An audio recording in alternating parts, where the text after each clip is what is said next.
দিদি ভাই আজকে দেখুন এই যে চাপলা মাছের পাতুরি করবো সর্ষে বাটা দেওয়া। এটা রেসিপি হবে, দেখেন এটা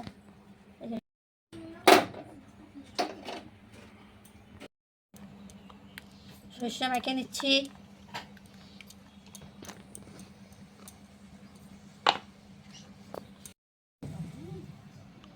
সর্ষে দিচ্ছি,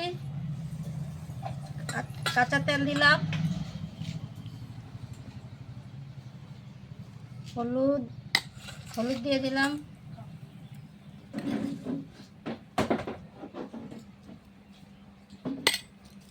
লবণ,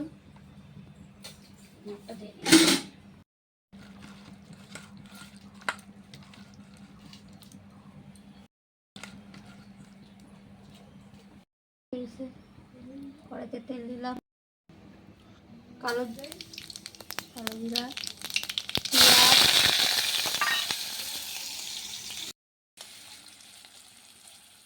বন্ধুরা দেখুন পেঁয়াজটা একটু লাল লাল করে নিচ্ছি।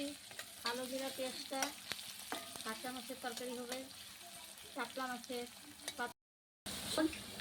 দিয়ে দেবো।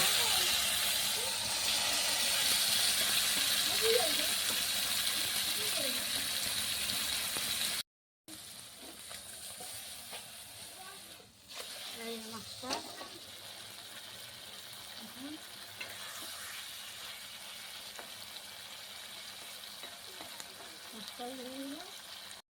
মশলার জলটা দিয়ে দিলাম।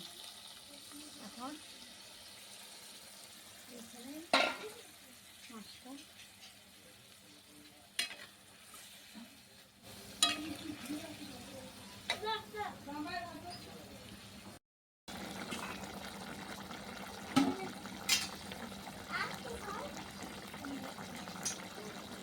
কাঁচা মাছের তরকারি হয়ে গেল, গ্যাসটা কমাই দিলাম।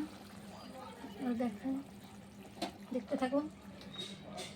এই জিনিসটা এরকম কাঁচাভাবে খাই, আমরা কাঁচাভাবেই খাই। কাঁচা মাছের তরকারি চাপলা মাছের সর্ষে বাটা দিয়ে, আর কালো জিরা সম্বার আর পেঁয়াজ সম্বার দিয়ে, কাঁচা লঙ্কা দিয়ে, সর্ষে বাটা দিয়ে এইভাবে